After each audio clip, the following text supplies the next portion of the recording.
After winning the amazing race, Kim and I realized that we could win at anything as long as we work together. Now, we want to unlock that win at anything potential in you. Chip and I are so inspired by promoting happy, healthy, and thriving relationships. Oh, you can't be sounding all coquettish, girl. You know how you expect me to concentrate on anything, but you know what? You're so cute. Welcome to this episode of My Queen and I. How you doing today, beautiful? Hey, how are you?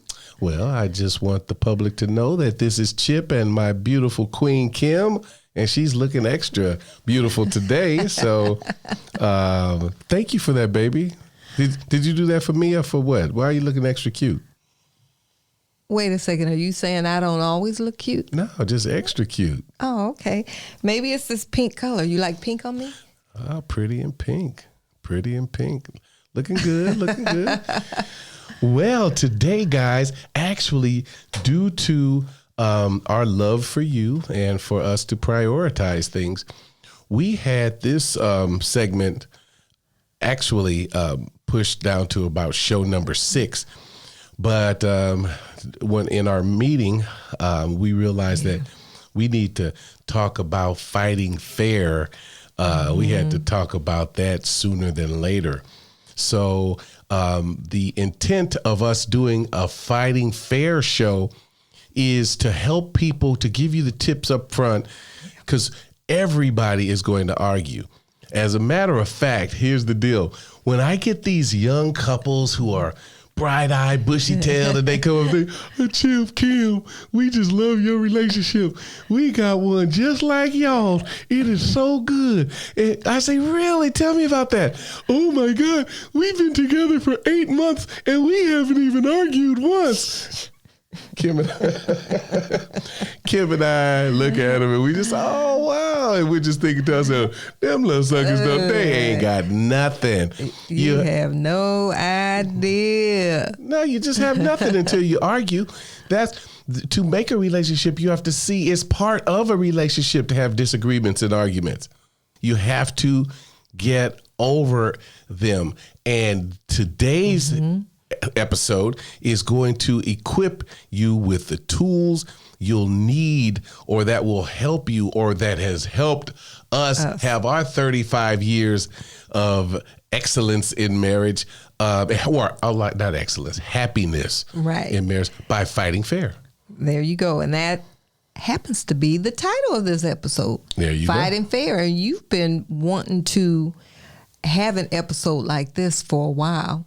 Because I think it's really key that you learn early on in your relationship, you know, if you are going to have a fight, do it. There's a certain way to do it. There's a tip to fighting, right? As we should say. Right. That's right. The fighting tip.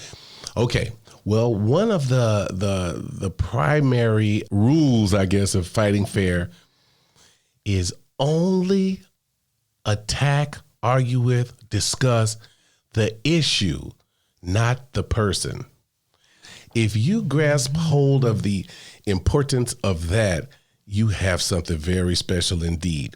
And what I mean by that is, if I'm going to be arguing with Kim, I'm not going to be saying things like, dang, Kim, you never have been any good at doing anything. Ever since I've been knowing you, the last thing you've ever been able to do is something good, and the first thing you're ever able to do is something bad.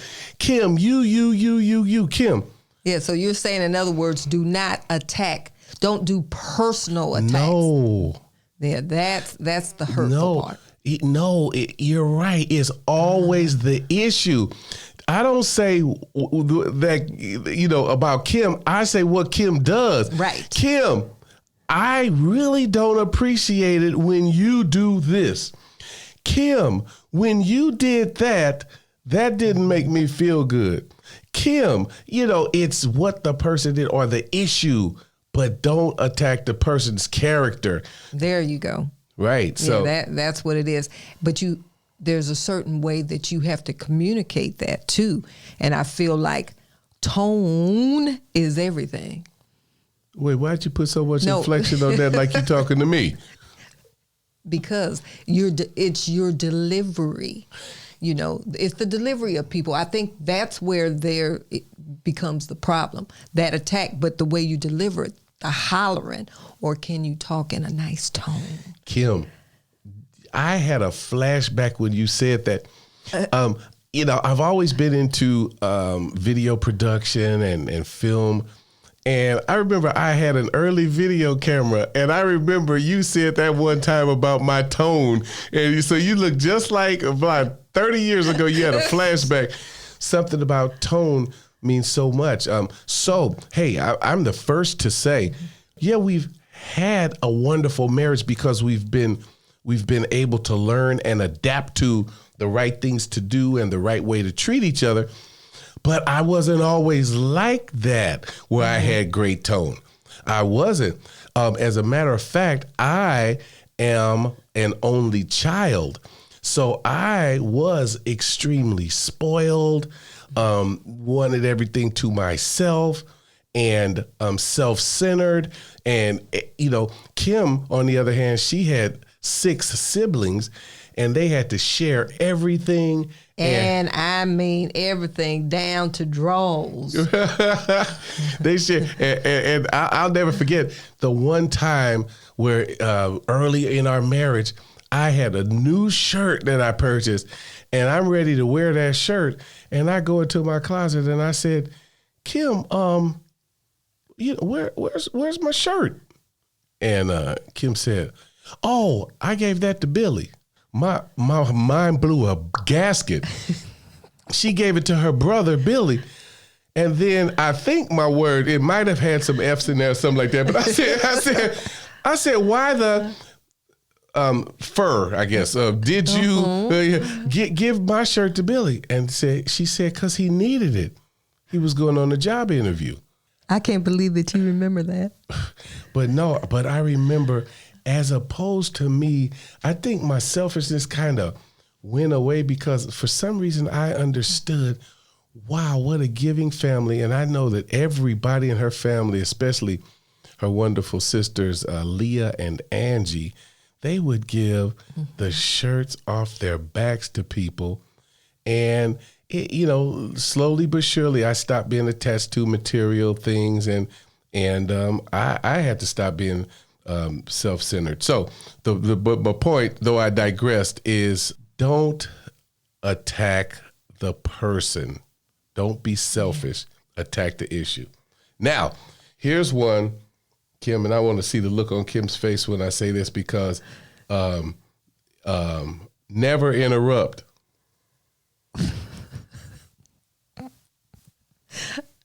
Why are you looking at me like that? Oh, I just want to see, what did you have to comment on never interrupt?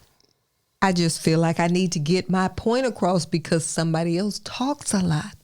But I understand, I admit it. I do like to interrupt you, but I guess what that means is that when you interrupt a person, that means that you're not listening to them. You're just so busy trying to get your point across, right? Is that what you're trying to imply? I just asked you to voice your opinion about interrupting people, but not that I had any personal thoughts towards that end. When Kim says, all right, you know, if you could, it would make me feel so much better, Chip, if you just, when I put the trash, you know, in front of the door, if you didn't walk around or jump over the trash, if you just took out the trash, that would be cool. Because if the trash was out, I would love that you take out the trash. And then by that time, I've taken out the trash, okay? And then I'm coming back from taking out the trash. She says, see, because every time you leave the trash, and I already took out the damn trash, she's still talking about the trash. So I said, Kim, I'm going to say the word trash right now. Trash, trash, trash, trash, trash. Now, if you don't think I heard the word trash, so I let her know I heard it because, yeah. But anyway, that's just a bit of ladies, men, when they get it and they acknowledge they got it, they don't need to hear it ever again, especially when the trash is out. Okay. So that brings me to what I think really is a real big issue when you sit up there and you don't stick to the subject, you bring up the past when it's an issue of today's time, what's going on today. You're upset about today, but then you're bringing up the past. Kim. You could not have spoken truer words. You're talking about an issue that's going on now, and then somebody brings up the past, and then making that like, especially if it's bringing up something that you did wrong 5 years ago, that is bordering on insanity. You know, I'll tell you what, it's not. It's not conducive to encouraging or enriching a thriving marriage. Leave the past alone. The good past is to relish in, to enjoy, to think about, but you don't even need to talk about the good past unless you want to, because that's good, make people laugh. The bad past is to learn from. Exactly. But don't dwell in it. Don't live in it. That's insanity. You know, the bad past. But so no truer words have been spoken, my beautiful, lovely. Why are you just standing up there looking how cute at me? I mean, what you just mesmerizing me, girl. I mean, you know what? I do have to admit, this podcast is making you look longingly into my eyes and everything. It's forcing me to look at you down every day. Look at her forcing her. I already said I haven't had to look at you for a couple of years, but now I'm having to look at you. It may be true because you making me kind of embarrassed and stuff, looking all cute. I'm wondering, how do I deserve that deliciousness?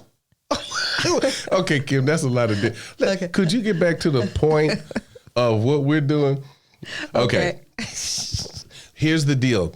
Very important point, that you have to understand that disagreements are okay.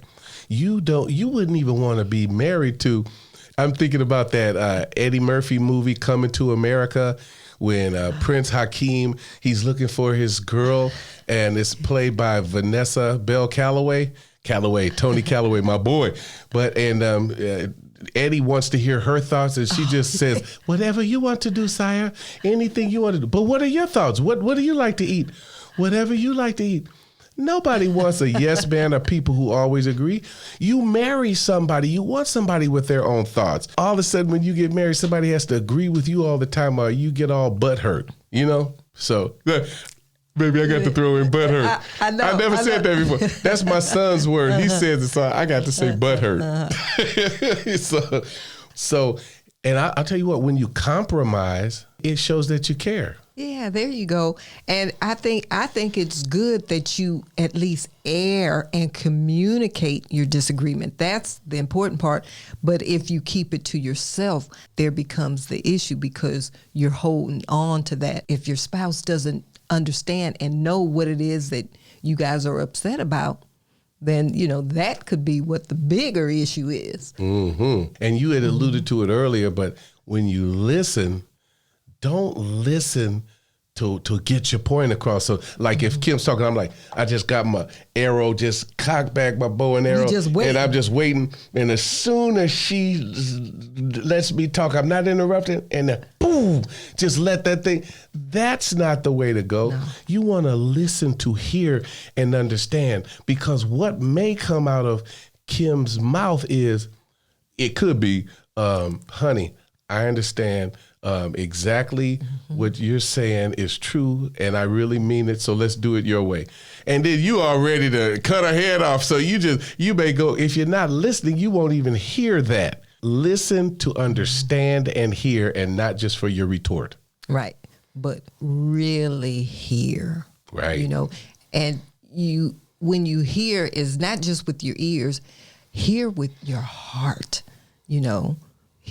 You got to hear what it is that they are really saying. Right. And also, we should never, ever, ever involve someone else in our arguments, ever. You're having an argument and you say, hey, Joey, come here. What do you think? I was just talking with Kim and I just bring somebody else into it to gang up. I do it from time to time when we're playing. Remember, I'm talking about when we're arguing, fight fair, but when we're playing, and all of my friends always say, hey, my name Bennett, I ain't in it. They don't want to side, but you do not want to involve other people. Because, Kim, you know what happens, the byproduct of that. If you were to, let's say, when you and I are having an argument, you were to call your sisters, and you were to say, I had an argument, and Chip did this, Chip did that, Chip did this, Chip did that. And you were continually doing that. You'll forgive me. You'll love me again. But your sisters never will. Exactly. And then you'll be wondering why don't my sisters like Chip? It's because they can't get over the forgiveness. They didn't get the roses and the stuff that I gave you. Yeah, I mean, that's the bigger reason. I mean, you and me, we come to our agreement, we get over it. But how could they? Because they weren't involved, like you said, with how we had decided to forgive each other. Right. Right. So that's the best reason why you don't take your problems outside of your marriage. So bottom line, what are you doing when you involve people spewing about your spouse on other people? You are setting your marriage up for a weakness. Yeah. Because then when you go to talk with them about your spouse, they won't forget what happened 3, 4, 5 years. You've been telling them. So you remember that time you did that? Oh, girl, I forgot about that. So don't give them the fodder to ruin your marriage. That brings us to the other thing. Yeah, don't talk to other people, but always talk to your spouse. The silent treatment. You know what? I don't even know what that feels like. Cause you know what? I will admit this. You and me give each other the silent treatment. But you know about how long it lasts? It lasts about 2. Kim. Huh? That's what I know. I was like, all right, baby. Okay. I was talking crazy. Yes, you were. But that's about your silent treatment about Kim. Just enough to let me know, fool, you might have been talking crazy. Well, no, I just know that is just too hurtful. Nobody deserves that kind of disrespect where you won't even acknowledge them. Right. Yeah. This one goes back into pretty much like the deal breaker kind of thing, but fighting fair, of course, never stoop to violent behavior. And in that, I mean, we know that Kim tried to break my head through a window. We talked about that before. But even things such as like slamming your fist on, an ironing board and breaking it, or throwing somebody's keys. Well, you get in trouble for that. But so you can't do those kinds of things. No. So no violent behavior. That is not fighting fair. And it's something that you could get in trouble for, and it could be kind of a quote unquote mark on your character that won't go away if you put a hole through a wall or something like that. So you just don't want to do that kind of thing. Don't leave that lasting impression. Oh, this is one that is universal, Kim. Don't compare your spouse to anybody else. Man, why can't you do your hair like Cindy? Well, man, wow, baby, if you could cook like Becky. Oh. Or could your body look a little bit more like The Rock? See, Kim, you really looked at my body, and you be personal with. I'm coming up with some bull crap, Becky's and crap. I don't even know nobody named Becky, and then you looked at my stomach. Dang, baby, I feel like the Pillsbury Doughboy up in this bitch now. You got an 8-pack like him. Okay. We gonna keep on going. Y'all got to know we got a strong marriage. So, Why are you turning red? No, because I ain't The Rock. I thought I was The Rock, but you so cray, baby. I'm gonna move on to the next one, okay? The damn Rock. Don't uncover your spouse's shortcomings to anybody else. Ones that'll embarrass them. See, with Kim, oh my God, we go over and Kim, remember I said we don't have a hobby? What is it? We do have a hobby. We love playing bid whist with Von and Kay. That's right. That's our favorite thing to do. I can't believe that. We got a hobby. I think it was last episode, wasn't it, where I said I don't think we have a hobby? We do.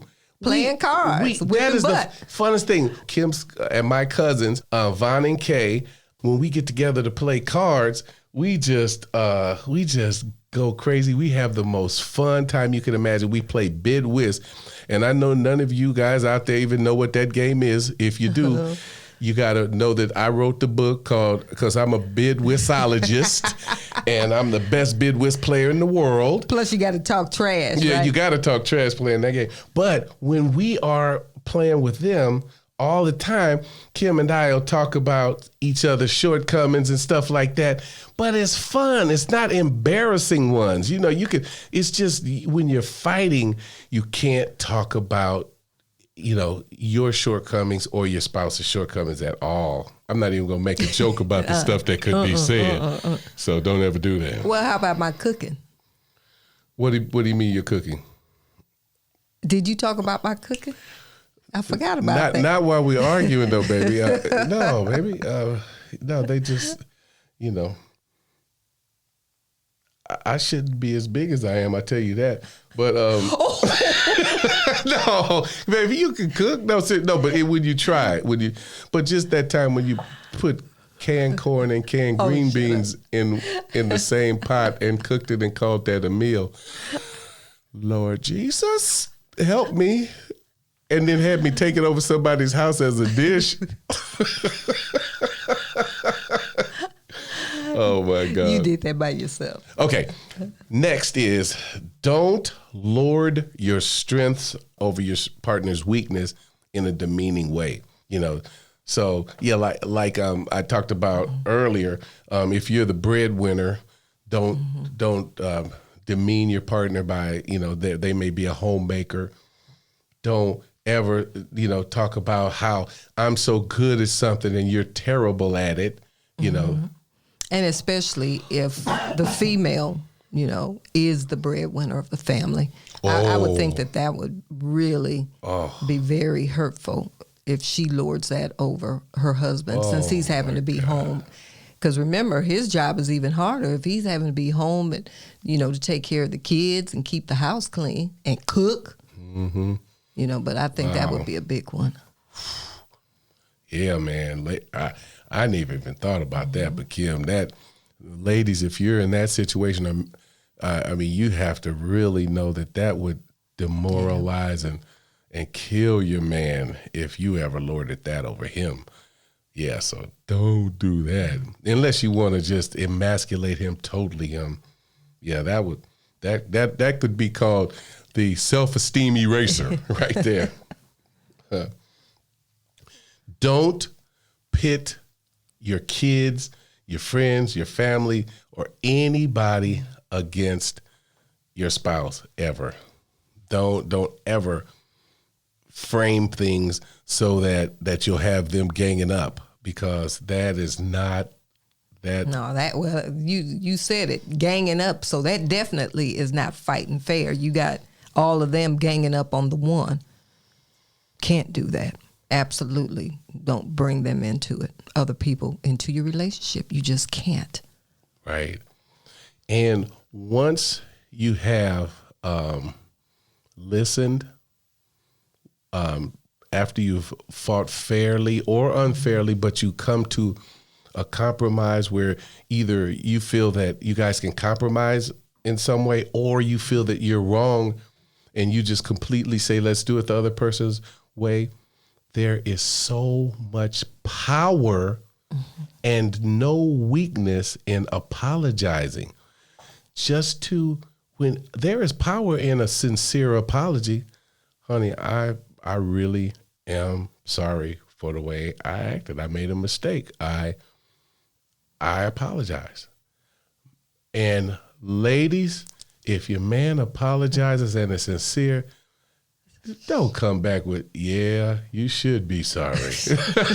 Or same thing with men. If your ladies apologize, don't say, about time you came to that. Accept it and know that there's power there. Yep. Kiss, make up. There you go. And just think about it. How loving are those words? I apologize. Man. I would say those are two of the most, strong words that you could think other than I love you. Speaking along those lines, I sincerely love you. And I really am honored to be able to do this with you on a weekly basis. And you out there listening, I sincerely love you also. And I thank you for listening.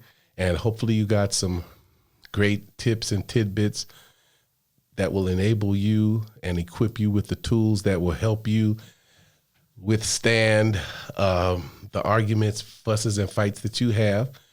And as we always do, unless you have anything else to say, honey? I don't. Well, I'll just say this to you. When she is truly your queen, you have a slice of heaven right here on earth. We love you guys.